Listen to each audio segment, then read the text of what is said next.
Expiry আছে। Bank নিফটির এক্সপায়ারিতে আমাদের কী কী হতে পারে?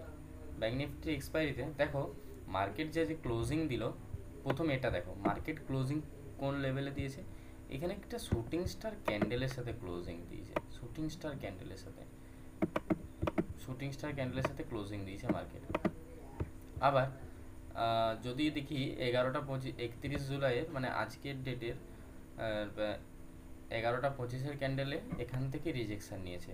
সেম 12:50 ক্যান্ডেলেও এখান থেকে রিজেকশন নিয়েছে। দেখো একটা ভালো বুলিশ মোমেন্টাম হয়েছিল, এখান থেকে একটা ভালো বুলিশ মোমেন্টাম হয়েছিল, কিন্তু মার্কেট না এইটাকে এক্সপেক্ট করতে পারেনি। এই ক্যান্ডেলটা যদি আরও একটা দিত, তাহলে এই একটা 5 মিনিটের যে স্ট্রেট লাইন আসছিল, 5 মিনিটে আমি কিন্তু 5 মিনিটের টাইম ফ্রেম অ্যানালিসিস করছি। 5 মিনিটের টাইম ফ্রেমে যেটা এসেছিল সেটা হয়তো ব্রেক করে দিত, কিন্তু পারলো না। এই স্ট্রেট লাইনটা আবার কোথায় আমাদের কাছে লাগবে? দেখো, যে সব থেকে বড় যে রেজিস্ট্রেশন, সেই রেজিস্ট্রেশন থেকে এই স্ট্রেট লাইনটা আছে। যদি আমি দেখি, সেম বড় রেজিস্ট্রেশন থেকে স্ট্রেট লাইনটা এখন আসছে ব্যাঙ্ক নিফটির জন্য আসছে। তো সেম স্ট্রেট লাইনটাকেই কিন্তু ব্যাঙ্ক নিফটি বার ফলো করছে। কালকেও তার মানে ব্যাঙ্ক নিফটি ফল করার চান্স সব থেকে বেশি, কালকেও ব্যাঙ্ক নিফটি ফল করার চান্স সব থেকে বেশি আসছে আমার কাছে। এরপরে এটা গেল ফার্স্ট। নেক্সট, ব্যাঙ্ক নিফটি যদি আপসাইড মুভমেন্ট করে, তো কোনখানটা আমি নেব? আমি কিন্তু তখন এই সিম্পলভাবে আমি এর উপরে ব্যাঙ্ক নিফটিকে নেব। যদি ও ফল করে, ও যদি ফ্লাই করে, তখন এখান থেকে একটা বুলিশ মোমেন্টাম শুরু হতে পারে। কত লেভেল? 51,889 লেভেল থেকে ও ফ্লাই মুভমেন্ট করতে পারে। ঠিক আছে।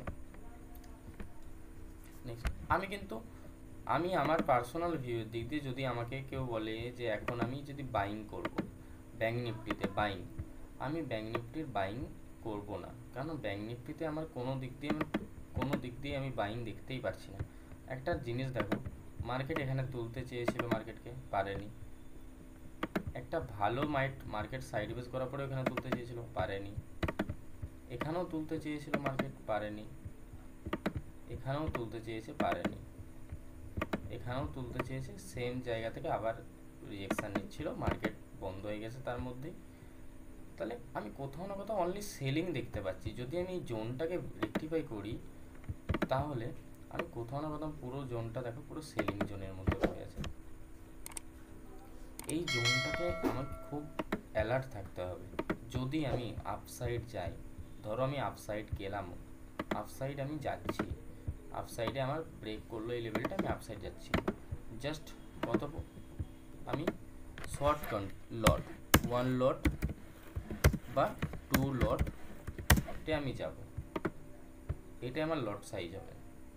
কারণ যে কোনো মুহূর্তে ব্যাঙ্ক নিফটি টার্ন নিতে পারে ডাউন সাইডে, কারণ এর পুরো এই যে জোনটা, এই যে একটা আমি বক্স দিচ্ছি, এই জোনটা পুরোটাই রেজিস্ট্রেশনে আছে। এটা পুরোটা একটা রেজিস্ট্রেশনের, এই পুরো জোনটা মার্কেটের কাছে ভালো একটা রেজিস্ট্রেশন কাজ করছে। এই পুরো জোনটা অনলি মার্কেট পুরো যে ব্যাঙ্ক নিফটি যে চলছে, সেটা পুরো একটা রেজিস্ট্রেশনের মধ্যে চলছে। দেখো, পুরো জোনটা একটা রেজিস্ট্রেশনের মধ্যে চলছে। তো আমি বাইং সাইডে খুব কম যাওয়ার চেষ্টা করব, অনলি সেলিংয়ের চেষ্টা করব ব্যাঙ্ক নিফটির জন্য। বুঝতে পারলাম? নেক্সট, যদি আমি ডাউন সাইডে, আমার টার্গেট কী হতে পারে?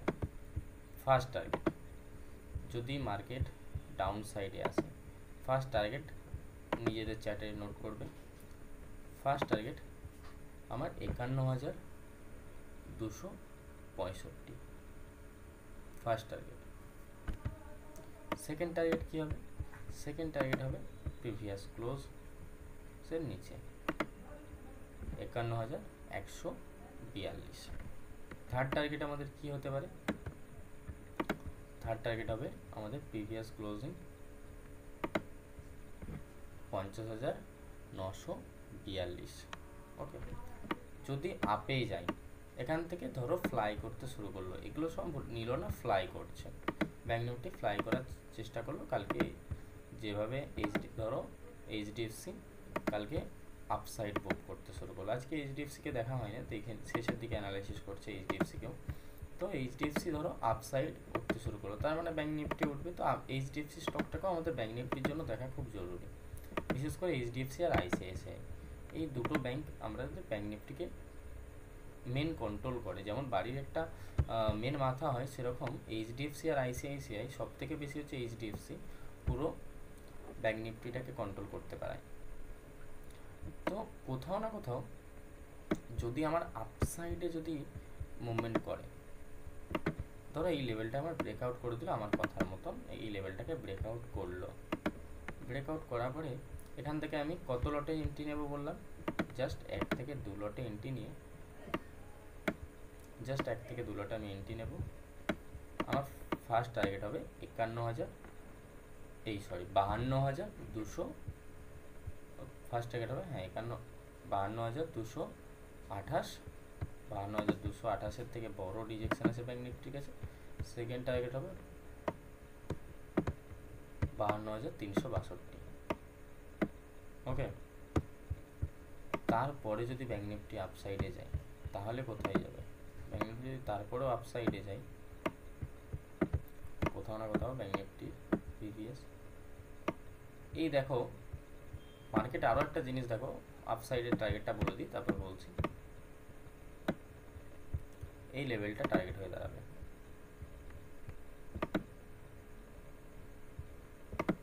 ওকে, কত এসে দাঁড়ালো 52,448, যেটা বলছিলাম। মার্কেটের আজকে ক্লোজিংটা আরও একবার দেখো, আমি এটা ব্যাক চ্যাটে দেখলাম না, এই যে এখানটাতে ক্লোজিং দিয়েছে কত 51,550। কেন আমি বাইংয়ে যাব না, এটাই আমি বলতে চাইছি, কেন আমি বাইংয়ে বড় লটে যাব না। একটা জিনিস দেখো, মার্কেট এখান থেকে তুলতে চেয়েছিল, পারেনি, সেম লেভেলে তুলতে চেয়েছে, পারেনি, পরে কি করলো, রেজিস্ট্রেশনের নিচে ওপেন করিয়ে দিল। চেয়েছে, এটাও চেয়েছিল, পারেনি, এখানেও দেখো চেয়েছে, পারেনি, এখানেও চেয়েছে, পারেনি, শেষে কি হলো, গ্যাপ আপ ওপেন করে দিয়ে আবার নতুন রেজিস্ট্রেশন বানালো, আবার এখান থেকে চেষ্টা করলো, কিছুটা পেরেছিল, সাকসেস হয়নি, আবার আপসাইডে নিয়ে গেছিলো, পারলো না, আবার নিয়ে আসলো।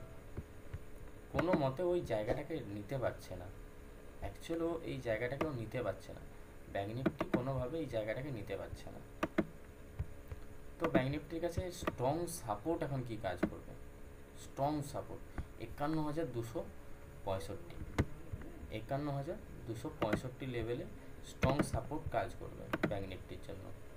ওকে, এই লেভেলটাকে আমাকে মার্ক করা দরকার, এই দুটো লেভেল তুমি মার্ক করো, 51,265, 51,265, আরে তারা মেসেজটা ঠিকঠাক পজিশনে পড়ছে না, মানে যেখানে ক্লিক ব্যাস হয়ে গেছে, 266 পড়লো মেসেজে।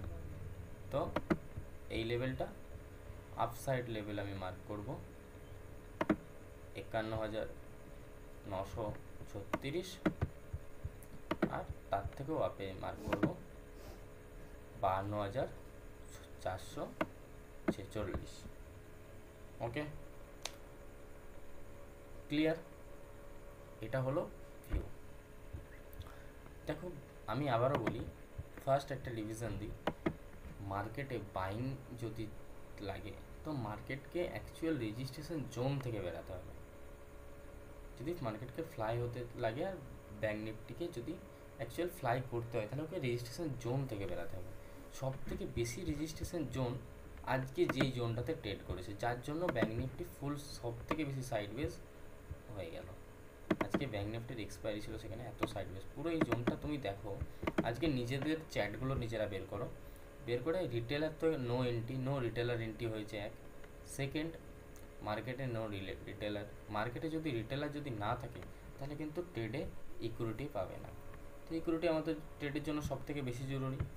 তো এই যে ইকুইরিটি না থাকাতে যে একটা রেজিস্ট্রেশনের মধ্যে ব্যাঙ্ক নিফটি ফ্লাই করলো, যার জন্য আমাদের এই রেজিস্ট্রেশন জোন থেকে যখনই ও বেরাবে তখনই আমি কোথাও না কোথাও আপসাইডে একটা মুভ পেতে পারি।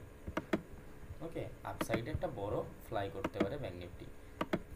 তো ব্যাঙ্ক নিফটি সব থেকে ডাউন কালকে আসার চান্স বেশি, ডাউন আসার চান্স সব থেকে বেশি।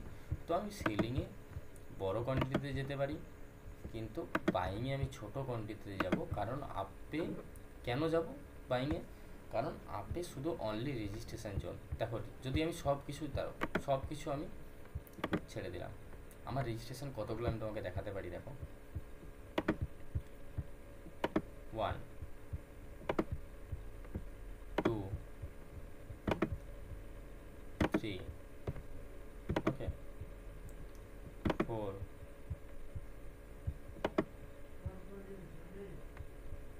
5, মানে পদে পদে ব্যাঙ্ক নিফটির কাছে রেজিস্ট্রেশন আছে, ভালো ভালো রেজিস্ট্রেশন, যে রেজিস্ট্রেশনগুলো ব্যাঙ্ক নিফটি। দেখো এখানে যদি এই রেজিস্ট্রেশনটা, দাদা তোমার তো এই এতগুলো রেজিস্ট্রেশন, তাহলে ব্যাঙ্ক নিফটি ব্রেক করতে এই কটা রেজিস্ট্রেশন ব্রেক করতে, দেখো পারেনি, কোনো রেজিস্ট্রেশনে ব্যাঙ্ক নিফটি ব্রেক করতে পারেনি। এখান থেকে আপে গেছে, আবার ডাউনে নিয়ে এসছে, আবার পরের যে রেজিস্ট্রেশন, এই দেখো এখানে রেজিস্ট্রেশন আছে এই লেভেলটাতে, আমি এইটা এখানে দিলাম, দেখো রেজিস্ট্রেশন আছে তো, আবার এখান থেকে গেল, এটা একটা রেজিস্ট্রেশন, আবার ওখান থেকে ফল করিয়েছে, এই লেভেলের রেজিস্ট্রেশনটা দেখো আছে, রেজিস্ট্রেশন আছে, এখান থেকে রেজিস্ট্রেশন আছে, আবার এখান থেকে নিয়ে গেল, ফল করিয়ে নিল, এখানেও দেখো রেজিস্ট্রেশন আছে, এখানে দুটো স্ট্রং রেজিস্ট্রেশন আছে, ফল করিয়ে দেবে। বোঝা গেছে? ক্লিয়ার? এই ভিউটা সবার মধ্যে ক্লিয়ার রাখো। ওকে, এটাই ছিল ব্যাঙ্ক নিফটির কালকের জন্য ভিউ। তো কালকে অল টাইম মাথায় রাখবে যে বাইংয়ে, আমি নোটও করে দিচ্ছি স্ক্রিনের মধ্যে, বাই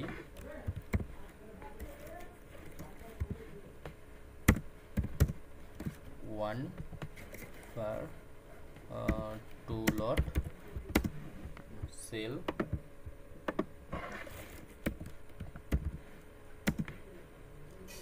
সেলের জন্য তুমি 7 লট 8 লট নিতে পারো। ওকে, 7 লট বা 8 লট নিতে পারো। শুধু সেলের জন্য এটা একটা ভাববে, সেলিংয়ের জন্য কি ভাববে তুমি? সেলিংয়ের জন্য একটা জিনিস তোমার যেটা দেখা দরকার, সেটা হলো এই সাপোর্টটাকে মার্কেট একবার ব্রেক করছে কিনা। এই সাপোর্টটা কিন্তু আজকের জন্য স্ট্রং সাপোর্ট হয়েছে, এই সাপোর্টটা, কারণ এই সাপোর্টটা স্ট্রং কাজ করেছে, তার কারণ কি? সাপোর্ট, স্ট্রং সাপোর্টের কাজ। আমি কেন এটাকে স্ট্রং সাপোর্ট বললাম? দেখো মার্কেটে এখানে ক্লোজিং ছিল, এর আগের দিনের ক্লোজিং ছিল তো, বা তার আগের দিনের ক্লোজিং এটা ছিল, এটা 24 তারিখের ক্লোজিং ছিল। তো এই দুটো ক্লোজিং, আবার কোথাও না কোথাও এটা হচ্ছে 29 তারিখের ক্লোজিং, এইটা হচ্ছে 29 তারিখের ক্লোজিং, আবার এটা হচ্ছে 29 তারিখেরও ক্লোজিং, এটাও এটা কত তারিখে? এটা 29 তারিখ,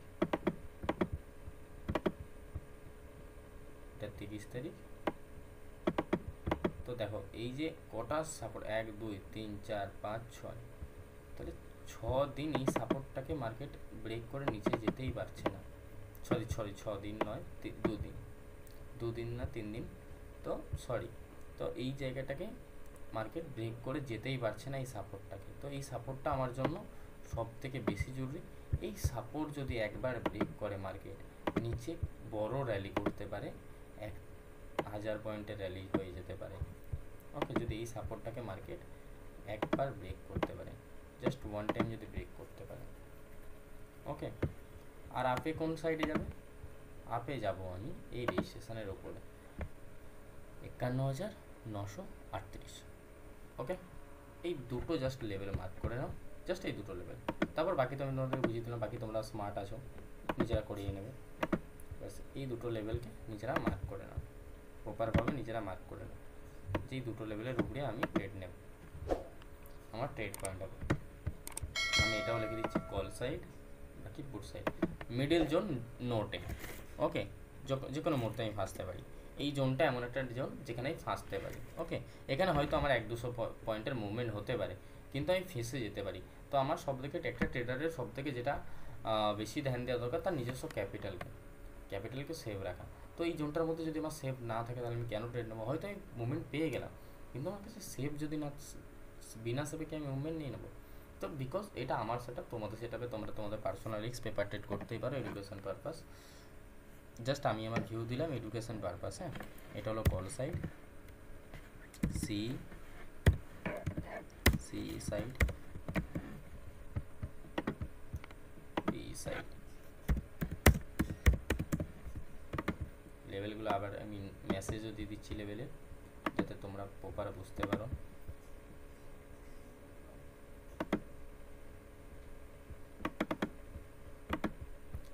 প্রপার বুঝতে পারবে এই লেভেল মেসেজটা দিলে, কারণ এটা পুরো বোঝা যায়। ওকে, বোঝা যাচ্ছে? ওকে ওকে, এটা একটু উপরে পড়ে গেল, এটা একটু নিচে নামবে। 209 আবার উপরে চলে গেছে।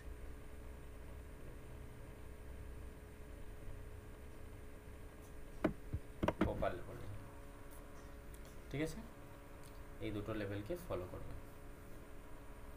দুটো লেভেল ফলো করলে আশা করি মার্কেটে একটা পয়েন্ট মুভমেন্ট পাবে।